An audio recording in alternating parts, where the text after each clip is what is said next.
Hello there, World of Tankers, and welcome to the channel. I'm your host, World of Blitz, and in today's video, we are taking a look at a very expensive bunch of vehicles that Wargaming currently has on sale, and these are the Season 1 tanks. I knew eventually that Wargaming would bring them back into the game. We have the Regressor, the Fixer, and the Magnate. These three vehicles are based off of tanks that are already in the game. The Magnate is very clearly based off of an Indian Panzer, put down into Tier 7. The Fixer is based off of a Super Pershing, and the Regressor is based off of the Tech Tree 50 TP prototype. But while they are similar in their looks, they do have very different characteristics, which I will be breaking into for today's video. We are going to start off by talking about how to get the tanks themselves, and it's not cheap. You're going to need 78,000 gold to get the bundle. That is really expensive. There are other ways, though. If you buy kit coins, you can upgrade the tanks. So let's say you already own the Regressor, but you didn't have the opportunity to get the modules for it, well then you can purchase the amount of kit coins you need to get the modules fully equipped. So I don't exactly know how much gold you need to fully equip your tank, as it is completely individually based. But what I can say is if you have not purchased any of the vehicles, let's say you didn't play the game when Season 1 was out, and you're thinking, should I spend 78,000 gold, which is equivalent to $100, on this bundle? No, you should not. Why? Because there are way better bundles. You can get a grand surprise bundle for $20 more than a 78,000 gold, because 78,000 gold is equivalent to $100 if you get a double gold bundle. This is $120. And this is going to give you a 20% drop chance for 25 tanks. That means that you're going to get like at least 5 vehicles out of this. And even if you don't, you're getting 5,000 gold or whatever the amount of gold is for each of these crates. Way better deal. So I would not recommend to buy the Season Tank bundle unless you are really a greedy whale.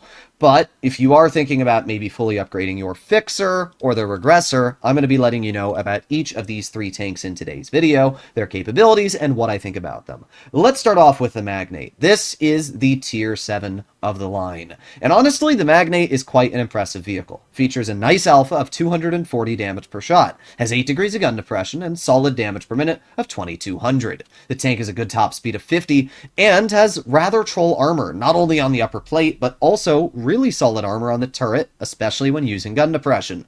To be completely honest, the Magnate is one of the stronger mediums in Tier 7, and it earns credits, which is a big bonus. If you do not have this vehicle in your account, you can get it for a fairly inexpensive amount of gold, and if you want to get it fully upgraded, it might cost a little bit, but I do think that this is actually a really good vehicle. And it's one of those tanks that I really enjoy playing in. I think a lot of people that own the Magnate, that got it for free when the season came out, will admit that this is just a super solid medium for the majority of use case scenarios that you'll be stuck in. Took a decent amount of time, but we finally loaded into battle. So let's see what we are able to do. We're on Canyon, but thankfully this vehicle features 8 degrees of gun depression, which means that we can work it very flexibly on any ridgeline we need to. So we're going to head to mid, and we're going to hopefully get some good old bonks out. I'm also a big fan of how this tank looks. I mean, it's kind of cartoonish, but I actually really like the design. It's kind of got that futuristic style that the Chryslers decided to have in like the 1970s and 60s with the fins on the back. I think it looks really cool, and I'm a big fan of it. So let's make our way to the mid, and let's see, we have some vehicle spotted on the enemy team, like the Tiger. And there you go, nice shot. Good example of where the alpha damage on this tank does feel quite juicy when you're able to get a big ol' slap out. There you go, another nice shot. That Skoda was ever so slightly able to see my turret. However, it's not that big of a deal, as we are still doing completely fine. Alright, we got, ooh, a lot of tanks in the back. Well, nice shot into the enemy AMX. You can also see the reload on this vehicle is pretty quick. As I mentioned, solid DPM. And that 240 damage per shot means that you can actually get out some really good chunks. So we're just chilling right now, at least. Not really much we can do. I mean, maybe we can shoot the Type 58. Nice. Right into the hatch for 234. Pretty solid stuff. We do have the Tiger. Oh, and we're getting shot at by the AMX 1357 in the back, but not really much I can do about that. Let's just shoot at the Tiger. Should be a pretty easy shell. Yeah, there you go. Nice 270 roll as well. Obviously taking off a pretty solid amount from his tank. Take another shot at the Tiger. Don't know if it penned or not, but looked like it went where we aimed. Let's see, we got the AMX, and I'm just going to wait for him to show me his lower plate. There's no reason to rush a shot. He's a one-shot anyway, so pretty easy. The Hellcat is dead, but we are going to... Well, I was going to say shoot at the enemy, but he's actually dead as well. All right, let's get a shell into the KV-2 then. Nice 240 roll. We're up to 1,878 damage now. We have the enemy Skoda, which not able to really get an HE out, but... doesn't matter again. We're doing fine. We've already dealt plenty of damage in this game. There you go. Another nice shot to the enemy Skoda. I mean, you can understand why I really like this tank. I think anybody that has this vehicle will really like it. Because you can see, I mean, the damage output is great. The accuracy is really solid. The pen is solid. Everything about this tank is really good. And it's rare for me to, you know, fall in love with any tank that I play. But this is definitely a vehicle that you will see me playing from time to time because of its capabilities and characteristics on the battlefield. So let's get another shell into the Peter. There you go. Good example of our armor actually doing its job there. We're aiming on this tank again. There you go. Nice 260. That's where that 240 damage per shot feels really, really nice. We low roll that, but we back up. He bounces my upper plate, and we're doing pretty good. So now we're just going to reload and finish him off. A little bit of a tiny roll, only 3 damage, but doesn't matter. We've already dealt 3,800 in this game. We got the clear into the enemy Skoda T25, and that leaves only 2 tanks left on the enemy team, a Tiger and a KV-2. So we're going to move up, and we're going to start by aiming it on the KV-2. There you go, nice 243 clear, and that leaves just the enemy Tiger left, who we are going to aim in on the lower plate of a load. I was going to say load of gold shell and clear, but doesn't really matter. We did over 4,000 damage. We picked up 4 kills. We held mid-hill against tier 8s and tier 7s. Sorry, not against tier 8s. We didn't fight any tier 8s this game. I don't know why my brain went to tier 8, but it doesn't really matter. We got an ace. We easily farmed, and there you go, top in the team. And as I said, earns a lot of credits. 131,000 for that result there. Obviously, an ace does give you a bonus tier credits, but still, really solid game. I really like the Magnate. I think it's a super strong performer, and I would say if you don't have it, this might be a vehicle worthwhile picking up. The Fixer is actually another really solid vehicle. It takes the platform of a Super Pershing and just kind of makes it better. First of all, it has way more damage per shot. It's 310 instead of 225, and that's about a 90 damage increase. I don't love the low alpha of the Super Pershing, but I really like the damage on this tank because it allows you to out-trade other mediums. It has 9 degrees of gun depression, making it super flexible, and while its top speed isn't great at only 40, it has a pretty good power to weight, unlike the Super Pershing. The other thing that's really nice about this vehicle is the upper plate is super strong. The lower plate's weak, but the upper plate's super strong, where the Super Pershing's lower plate and upper plate are pretty strong. But the upper plate on this tank's like 250, and it means if you're using gun depression, there's almost no chance of cutting through the upper plate, where that's not the case for the Super Pershing. In general, this is just a better version of the Super Pershing. And I should also mention it has a really good pen, 212 on the standard, 287 on the premium. This is probably one of my favorite tier 8 armored mediums. It's not as good as the 122 TM because the 122 has a bit more alpha, it has a bit more armor, but I do like this tank. I really like its capabilities.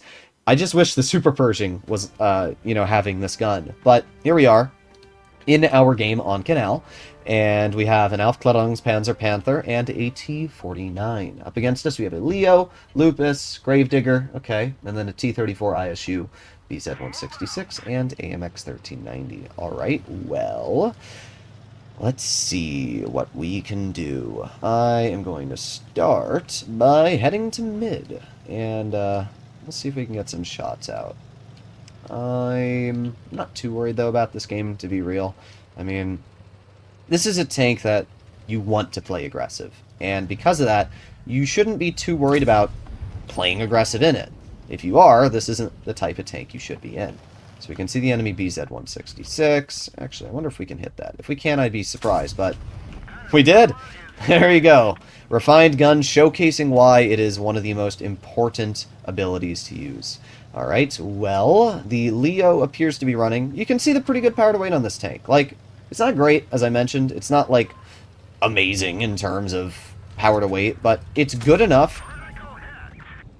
What? What? What did I just witness, bruh? Alright, well, let's aim it on the ISU. However, he's going to back off. So, the Leo bounced me. I'm just going to push the Leo. I'm not worried. Okay, the ISU, I guess, did have the shot on me. I didn't think he would, honestly, but oh well. Let's just clear the Leo. There you go. The ISU not being able to hold that hill is massively beneficial for our team, because it means that we are able to push up, and it's going to stop him from doing what he wants. So we get a nice 290 damage shell into his tank. T-49 gets a really lucky snap. Just like that, we've not only assisted a lot of damage, but we've kind of just stopped the enemy from doing what they wanted. Now, I wonder if that T-34 is still camping up there. No, he's not. We have the Gravedigger in front of us, which we get a nice 340 shell into. And again, you can see where that alpha damage feels really solid. You know, the normal Super Pershing, you just wouldn't be getting these types of shots out. And this tank, that's just not a problem. So we have the enemy AMX, who misses his shots on me. We have the Gravedigger, who, unfortunate, weren't able to get the final shell out. But doesn't really matter too much. The T-34 ran away. I'm actually really surprised he didn't just turn around and try and fight. Alright, let's see. We got the BZ in the back. There you go. Nice 318. We're up to 1,600 damage now, which is good. You know, it's nothing insane, but we're getting out damage. That's really all that matters. Let's aim it on the T-34. Aw, missed by an inch. That sucks, especially because we could have waited and probably shot him in the crossing there. Man, our T-49's getting some absolute slaps out. I'm very surprised to see him hitting those shots because it's a T-49. But we have done a pretty good game. And it's a good showcase of the Fixer's capabilities. I mean, we didn't do a lot of damage this game, but we did enough. And you can see that the gun's fairly accurate, especially with Refined Gun. You can get those shells out pretty easily. So we're up to 1,900 now. If we can get a little bit more into the AMX 1390, we'll be sitting at 3,000 pretty easily.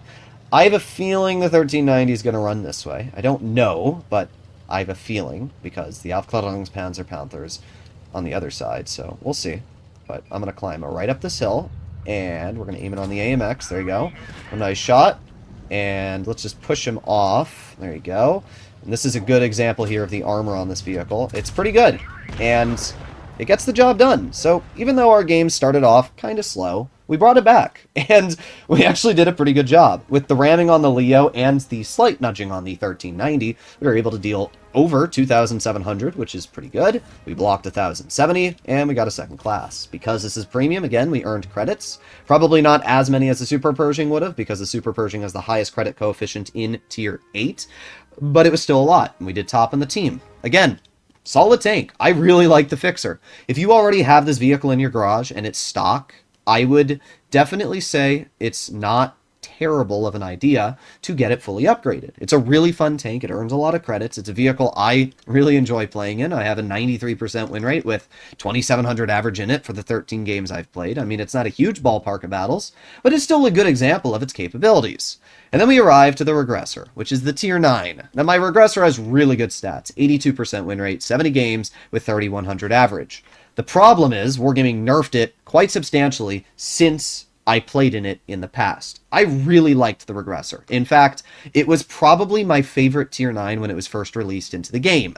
But Wargaming said, oh, well, it reversed at 20. Now it reverses at, I think, 14. Yeah, I don't know why they did that. They just nuked its reverse speed for no reason.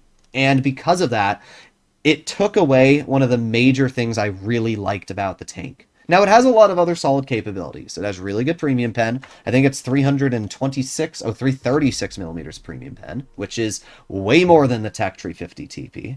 It has combat stabilization, which is nice. It means that you can get some good slaps out. And with the slow reverse speed, it means that your combat stabilization is a nice combo, because at least you're not going to bloom too much. But its turret cheeks are quite a bit weaker than the Tech Trees, like way weaker. About 220 millimeters on the edges of the turret, where the Tech Tree doesn't have weak spots on the turret. I'm not even joking. The only weak spot is like a tiny hatch, but apart from that, the 50 TP is nearly impervious when using its 8 degrees of gun depression. Speaking of gun depression, this also has 8 degrees. So this is a nice tank. It's definitely going to do some solid things, but I think in most cases, the tech tree is better. That's what I'll leave it at. I don't think this is a bad tank, but I think after Wargaming removed the 20 reverse this vehicle featured, it really took away the major thing that I loved about it. So, we're obviously going to go to the heavy side to begin with, and we'll see what we can do. Mobility-wise, this tank is fast. I mean, 45 kilometers per hour is quick for a heavy, and even the tech tree doesn't go that fast, and that's something that's really, really cool about this vehicle. 45 just allows you to get really quickly into position, and it obviously allows you to easily beat enemy tanks into position. So we have the enemy Sharpie chair force spotted, and there you go, nice 501 shot, 450 alpha, so that was just a high roll, keep that in mind. We have the Kampfpanzer, which is good, and well, the enemy team is a lot. I'm going to try and push this shark, though, if I can. I have the mobility, too, and what I'm hoping is that he's kind of stuck in the water. I don't... There he is. Hello, Mr. Shark. How are you doing? Well, we get a nice shell on him, and we reverse. All right, well, let's reload, and let's angle it so he's a hard time penning me. There you go. Nice. And he bounces. Then we're going to reload again, and we get a nice 408 shot. Okay, pretty good stuff so far. Let's just angle it. Oh, Shark is able to cut through my armor with that one. I'm just gonna try and... Let's see. I'm just gonna hatch him, honestly. That's pretty easy to do. Kampfpanzer gets the pen out, which is pretty good. Oh, but we have a defender on my rear, which is not ideal. Whoa! Great example of combat stabilization not doing what it's meant to. That was a very easy shot and ended up missing for no reason whatsoever. Alright, well, let's back out of here. I know for a fact that holding this is probably not the best idea. And as much as I want to shoot, it's just not going to go well for my teammate. He is going to die. So, what we're going to do is we're going to play this smart. We're going to turn our tank around, and then we're going to leave the moment we can. Defender got shot, and I'm just going to try and hold this like so. Let's see. There you go, 435, and we back up. You can see how I kind of pre-planned my movements here, because now we're able to back up in a way that's going to be very tricky for this 53 TP to really catch us off guard. And with the gun depression we feature, we're quite solid here, but I didn't think about that. That's on me. Okay. Well, there's only 2 tanks left on the enemy team, and I'm not really worried about either of them at this point. I mean, the 50 TP is obviously a threat, but I'm just going to make sure that he really can't do anything to me. We'll chill here. And there he is. Okay, tech tree shoots, and bonk, there you go. Nice 424 into his vehicle. We are going to put on our adrenaline, and I think we should be able to out-reload him with adrenaline. I might be wrong, doesn't really matter, though.